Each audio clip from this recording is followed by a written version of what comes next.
Bien, chers amis de Café Évangile, donc lorsque tu vas présenter ton offrande à l'autel, si là tu te souviens que ton frère a quelque chose contre toi, laisse ton offrande là devant l'autel, va d'abord te réconcilier avec ton frère et ensuite viens présenter ton offrande. Mets-toi vite d'accord avec ton adversaire pendant que tu es en chemin avec lui pour éviter que ton adversaire ne te livre au juge, le juge au garde et qu'on te jette en prison. Amen, je te le dis, tu n'en sortiras pas avant d'avoir payé jusqu'au dernier sou. Bien, chers amis, pourquoi il est si important l'appel à la réconciliation? Parce que, premièrement, se réconcilier avec l'autre est une attitude profonde de reconnaître ton propre état de faiblesse et de limite. Et parce que tes faiblesses et tes limites ne doivent pas s'interposer en ta relation avec ton frère, la réconciliation vient manifester ce dessein de Dieu de que nous soyons en communion. La deuxième des choses, c'est que parler de réconciliation et vivre avec un esprit de réconciliation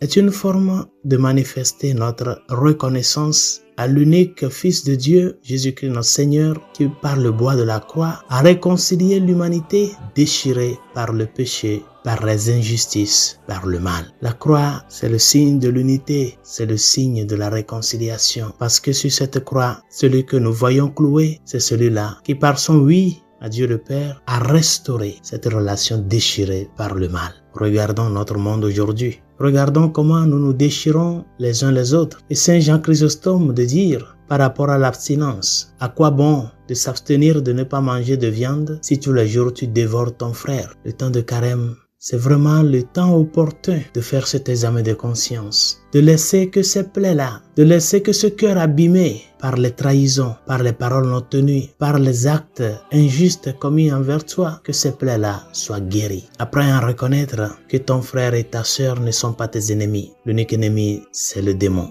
Il peut y avoir, comme être fragile, faible et limité, des moments d'incompréhension, de différence. Mais jamais ne transformez pas ces différences en des situations inchangeables de réconciliation. Apprenons à fixer nos regards sur celui qui nous a réconciliés en Dieu et demandons-lui de nous aider à ce que notre justice, c'est-à-dire notre manière de vivre, rende témoignage du grand amour de Dieu envers nous, cet amour qu'il a mené à bout jusqu'au mystère de la croix. Ce qu'il veut de toi et de moi, c'est qu'avec un cœur contrit et disposé, nous puissions reconnaître que nous avons péché et ne pas toujours penser que c'est l'autre qui est la cause de ce que nous souffrons. Mais que dans cette conscience de que tout un chacun de nous sommes appelés à travailler pour l'unité, la communion, que nous puissions prendre conscience et dire avec un cœur contrit, avec le psalmiste, des profondeurs je crie vers toi Seigneur. Seigneur, écoute mon appel, que ton oreille se fasse attentive au cri de ma prière. Apprenons à travailler pour la justice, à travailler pour la vraie réconciliation, à ouvrir nos cœurs à la grâce du crucifié qui depuis la croix nous interpelle à une réponse vraie, juste